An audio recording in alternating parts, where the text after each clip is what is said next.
খবর শুনছেন বর্তমান নিউজ টিভি ইউটিউব চ্যানেল থেকে। আজকের বিশেষ খবর হলো, ফাঁকা মাঠে গোল দিয়ে জিতে গেল তৃণমূল, দাবি শুভেন্দুর। দিশাহীন গরিব বিরোধী বাজেট, বাংলা বঞ্চিতই রইল, তীব্র নিশানা মুখ্যমন্ত্রী মমতা বন্দ্যোপাধ্যায়ের। বাংলাদেশ নিয়ে মমতার মন্তব্য নিয়ে রিপোর্ট তলব বোসের। ড্রেন বুঝিয়ে ঘর বানাচ্ছেন তৃণমূলের এই নেত্রী, আবার স্বীকারও করলেন মারছে তৃণমূল, মার খাচ্ছে তৃণমূল। এই নিয়ে শোরগোল বাংলায়। জিরো গ্যারান্টি জিরো বাজেট বললেন অভিষেক। কল্যাণের কথায় বাংলাকে কেন্দ্র সহ্য করতে পারে না। তৃণমূল নেতা কর্মী থেকে মন্ত্রী কিভাবে ফুলে ফেপে উঠছে, প্রশ্ন শ্রমিক ভট্টাচার্যের। প্রিয় দর্শক, আপনাদের কাছে একটি বিশেষ অনুরোধ, এই ভিডিওটি 5 মিনিট শোনার পর কমেন্ট করে জানাবেন আপনাদের মতামত। আসছে বিস্তারিত খবরে। প্রার্থী দিতে পারেনি আর কোনো বিরোধী, ফলে ময়দান ছিল কার্যত ফাঁকা। আর সেই ফাঁকা মাঠেই গোল দিল তৃণমূল, অর্থাৎ সমবায় নির্বাচনের বিনা প্রতিদ্বন্দ্বিতায় জয়লাভ শাসক শিবিরের প্রার্থীদের। যদিও বিরোধীদের দাবি কোনো রকম বিধি জারি করা হয়নি। পূর্ব ও পশ্চিম মেদিনীপুরের 3টি মহকুমা যথা তমলুক, হলদিয়া ও ঘাটাল কবিগুরু হোলসেল কনজিউমার্স কোঅপারেটিভ সোসাইটি লিমিটেডের প্রতিনিধিদের নির্বাচনের মনোনয়ন জমার দিন ছিল। সমবায়ের মোট আসন 8টি। সেই 8টি আসনে তৃণমূল কংগ্রেস সমর্থিত প্রার্থীরা মনোনয়ন জমা করে, কিন্তু বিরোধীদের আর কেউ মনোনয়ন জমা না দেওয়ায় তৃণমূল কংগ্রেসের 8 জন প্রার্থী জিতে যান। জয়ীরা হলেন বিষ্ণুপদ সামন্ত, মৃণালকান্তি দাস, চন্দন পাণ্ডা, অভিরাম জানা, অশ্বিনী জানা, দেবশঙ্কর দাস, সুজিত রায় ও মহাদেব বাগ বিনা প্রতিদ্বন্দ্বিতায় জয়লাভ করেন। তৃতীয় মোদী সরকারের প্রথম বাজেটকে এমন ভাষাতেই কটাক্ষ করলেন পশ্চিমবঙ্গের মুখ্যমন্ত্রী মমতা বন্দ্যোপাধ্যায়। মুখ্যমন্ত্রী বলেছেন, এই বাজেটে কোনো দিশা নেই, পুরোটাই দিশাহীন বাজেট। গরিবদের কোনো কথাই ভাবা হয়নি এই বাজেটে। বাংলাকে পুরোপুরি বঞ্চনা করা হয়েছে। 1,17,000 কোটি টাকার কোনো কিছুই দেয়নি, উল্টে জিএসটি কেটে নিয়ে যাচ্ছে বলে অভিযোগ করেছেন তিনি। একটি রাজনৈতিক দলকে খুশি করতে রাজনৈতিক দৃষ্টিভঙ্গি দিয়ে বাজেট তৈরি করা হয়েছে। বিহার এবং অন্ধ্রপ্রদেশের উন্নয়নের ঢালাও বরাদ্দ ঘোষণা করেছে মোদী সরকার, কিন্তু বাকি রাজ্যগুলির দিকে ঘুরেও তাকায়নি। বাংলার জন্য কোনো বরাদ্দ করা হয়নি বলে অভিযোগ করেছেন মমতা বন্দ্যোপাধ্যায়। রাজ্যের বকেয়া মেটানো হচ্ছে না, উল্টে বাংলাকে বঞ্চিত করা হয়েছে। বাংলা থেকে জিএসটি কেটে নিয়ে যাচ্ছে, অথচ টাকা দেয়া হচ্ছে না। এই বাজেটকে একেবারেই গরিবের বাজেট বলে মেনে নিতে নারাজ মুখ্যমন্ত্রী মমতা বন্দ্যোপাধ্যায়। রাজনৈতিক পক্ষপাতদুষ্ট বাজেট পেশ করেছে মোদী সরকার। বাজেটের কোনো ভিশনই নেই। তবে রাজ্যের দাবি আদালতের নীতি আয়োগে তিনি সওয়াল করবেন বলে জানিয়েছেন। নীতি আয়োগের বৈঠকে যোগ দেবেন মমতা বন্দ্যোপাধ্যায়। বাজেটে বাংলাকে বঞ্চিত করা হয়েছে এমন অভিযোগ করেছেন অভিষেক বন্দ্যোপাধ্যায়। যে বাংলা গোটা দেশের স্বাধীনতা সংগ্রামে এত বলিদান করেছে, সেই বাংলাকে বারবার বঞ্চিত করে রাখা হয়েছে। এর জবাব আবার মানুষ দেবে বলে এদিন আক্রমণ শানিয়েছে অভিষেক বন্দ্যোপাধ্যায়। শুধু তৃণমূল কংগ্রেস নয়, কংগ্রেস ও মোদী সরকারের এই বাজেটকে জনবিরোধী বাজেট বলেই আক্রমণ করেছে। কেন্দ্রীয় বাজেটের সমালোচনায় মুখ্যমন্ত্রী। বাজেট নিয়ে হতাশ মমতা বন্দ্যোপাধ্যায়। বাংলাকে সম্পূর্ণভাবে বঞ্চিত করেছে কেন্দ্র। বাংলা কারুর দায় চায় না। বাংলার সম্মান বিঘ্নিত হলে মানুষ গর্জন করবে। নিজেদের ইচ্ছে মতো পছন্দের বাজেট করেছে কেন্দ্র। প্রিয় দর্শক, আপনাদের কাছে একটি বিশেষ অনুরোধ, ভিডিওটিতে একটি লাইক করবেন। আমাদের চ্যানেলে নতুন হয়ে থাকলে দয়া করে চ্যানেলটি সাবস্ক্রাইব করুন। পশ্চিমবঙ্গের রাজ্যপাল সিভি আনন্দ বোস হিংসা কবলিত বাংলাদেশের অসহায় মানুষকে আশ্রয় দেওয়ার কথা বলে মুখ্যমন্ত্রী মমতা বন্দ্যোপাধ্যায়ের মন্তব্যের প্রতিবেদন চেয়েছেন। এক্সে একটি পোস্টে রাজভবনের মিডিয়া সেল জানিয়েছে, বিদেশের বিষয় নিয়ে কোনো ব্যবস্থা নেওয়া কেন্দ্রের এখতিয়ার। তিনি বলেন, বিদেশ থেকে আসা লোকজনকে জায়গা দেওয়ার বিষয়টি কেন্দ্রীয় সরকারের এখতিয়ারে।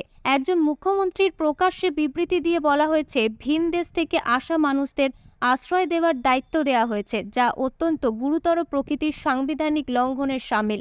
আরও জানা গেছে, উপরোক্ত পরিস্থিতিতে এইচজি মুখ্যমন্ত্রীকে সংবিধানের 167 অনুচ্ছেদের অধীনে একটি বিস্তৃত প্রতিবেদন পেশ করার আহ্বান জানিয়েছেন। কিসের ভিত্তিতে প্রকাশ্য ঘোষণা করা হয়েছে? দলের সুপ্রিমো কড়া বার্তা দিয়েছেন, যারা সরকারি জমি দখল করে বসে আছেন তাদের উচ্ছেদের। সেই নির্দেশ মেনে গোটা রাজ্যের বিভিন্ন পুরসভা ময়দানে নেমে উচ্ছেদ শুরু করেছে। এরই মধ্যে তৃণমূলেরই পঞ্চায়েত সমিতির সদস্যের বিরুদ্ধে উঠল বিস্ফোরক অভিযোগ। পিডব্লিউডি ড্রেনের উপর বাড়ি নির্মাণের অভিযোগ উঠল তাঁর বিরুদ্ধে। উত্তর 24 পরগনার বাগদা গ্রাম পঞ্চায়েতের নতুন বাজার এলাকায় বনগাঁ বাগদা সড়কের পাশে জল নিকাশি ড্রেন রয়েছে।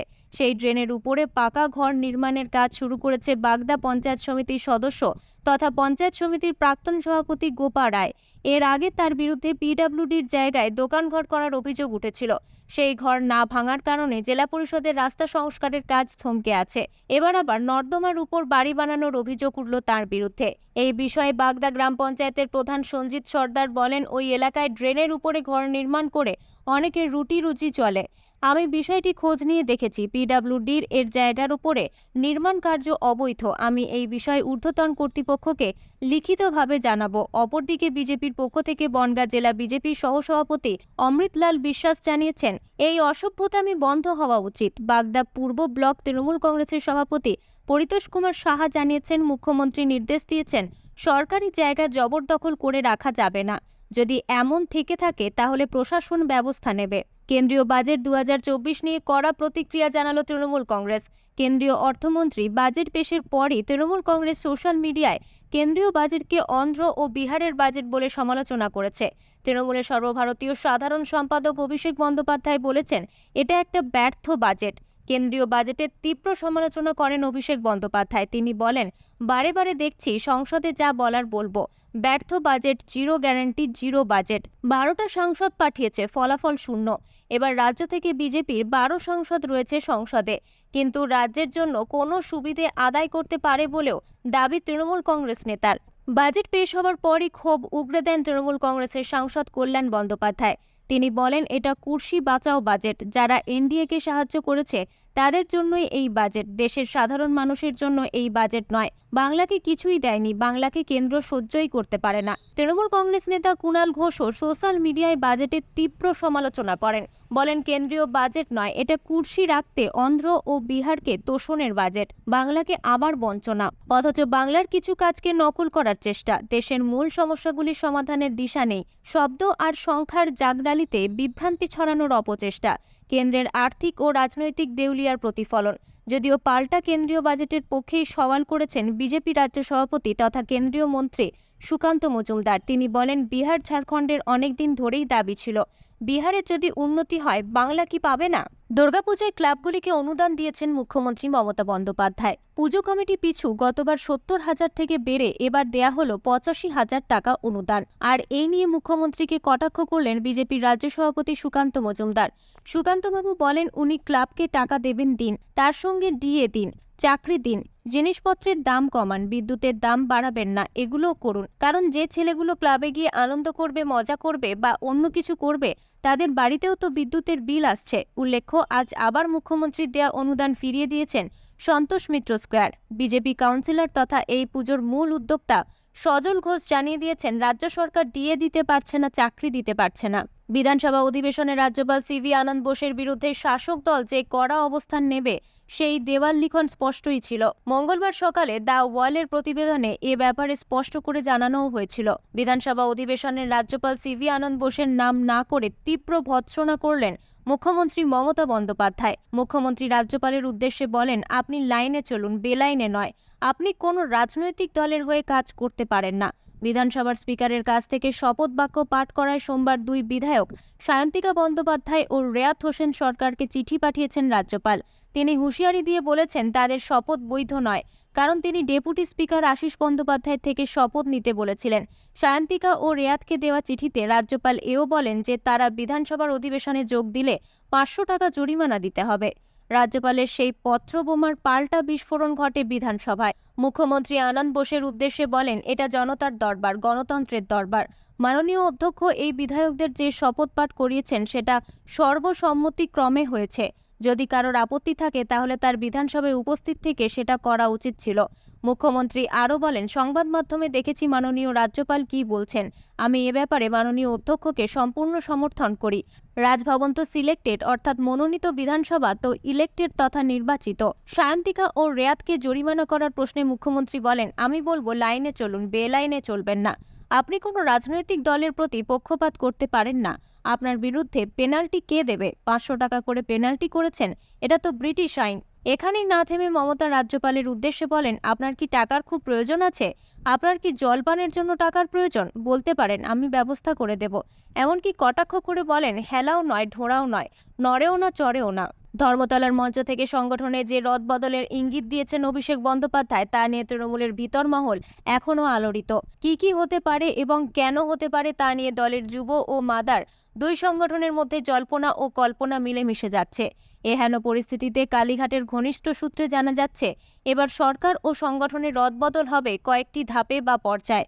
অর্থাৎ তা একেবারে হবে না। শুধু তাই নয়, এই রদবদল হতে পারে সংগঠনের সব স্তরে, অর্থাৎ ব্লক, জেলা ও রাজ্য সংগঠন সব স্তরে এই সাংগঠনিক রদবদল হতে পারে। সবচেয়ে বেশি বদল হতে পারে উত্তরবঙ্গে। তার একটা নমুনা বা ইঙ্গিত রবিবার ২১-এর মঞ্চে দেখা গেছে। কোচবিহারের চেয়ারম্যান রবীন্দ্রনাথ ঘোষ ও শিলিগুড়ির মেয়র গৌতম দেবকে মঞ্চে ওঠার পাস দেওয়া হয়নি। শেষমেশ সুব্রত বক্সির কাছে কাকুতি মিনতি করে তবু অনুমতি পেয়েছিলেন গৌতম। রবীন্দ্রনাথ তাও পাননি। উত্তরবঙ্গে প্রায় সব জেলারই জেলা সভাপতি বদল করা হতে পারে। সেই সঙ্গে ব্লক স্তরেও বহু নেতাকে সভাপতির পদ থেকে সরানোর সম্ভাবনা ১৬ আনা। কালীঘাটের ঘনিষ্ঠ সূত্রে খবর, জেলা সভাপতি বদলের ক্ষেত্রে একটা ফর্মুলা নিতে পারেন মমতা বন্দ্যোপাধ্যায় ও অভিষেক বন্দ্যোপাধ্যায়। তা হলো, যারা সাংসদ হিসেবে নির্বাচিত হয়েছেন তাদের আর জেলা সভাপতি পদে রাখা হবে না। এই সূত্রে জেলা সভাপতির পদ থেকে সরানো হতে পারে কৃষ্ণনগর সাংগঠনিক জেলার সভানেত্রী মহুয়া মৈত্রকে। একইভাবে মুর্শিদাবাদ জেলার সাংগঠনিক সভাপতির পদ থেকে সরানো হতে পারে আবু তাহেরকে। তাছাড়া উত্তর কলকাতা সভাপতি পদ থেকে সুদীপ বন্দ্যোপাধ্যায়কেও এবার সরানোর সম্ভাবনা খুব বেশি। ঠিক একই যুক্তিতে বাঁকুড়া সাংগঠনিক জেলার সভাপতি পদ থেকে অরূপ চক্রবর্তীকেও সরানো হবে বলে খবর। সম্ভবত এই ফর্মুলা দেখিয়েই দলের যুব সংগঠনের সভানেত্রী পদ থেকে সরানো হতে পারে সায়নী ঘোষকে। তাছাড়া সায়নীর এই পদে ৩ বছর হয়েও গেছে। দক্ষিণবঙ্গে আরও কয়েকটি সাংগঠনিক জেলায় বদল অনিবার্য বলে মনে করা হচ্ছে, যেমন কাঁথি ও তমলুক। এই দুই সাংগঠনিক জেলায় সভাপতি বদল করা হতে পারে।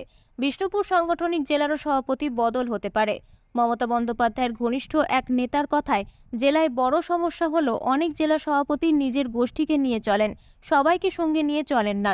নতুন সভাপতি বাছাইয়ের ক্ষেত্রে এমন মুখ তুলে আনা হবে যার জেলায় ও জেলা সংগঠনের মধ্যে গ্রহণযোগ্যতা রয়েছে, সেই সঙ্গে কর্তৃত্বের সঙ্গে পূর্ণ সময় দিয়ে সংগঠন চালাতে পারেন। কারণ মনে রাখতে হবে, বিধানসভা ভোটের দিকে তাকিয়ে এই রদবদল করা হবে। তাই প্রোডাক্টিভ টিম তৈরি করতে চান অভিষেক। খবর আজকের মতন এই পর্যন্তই। ধন্যবাদ।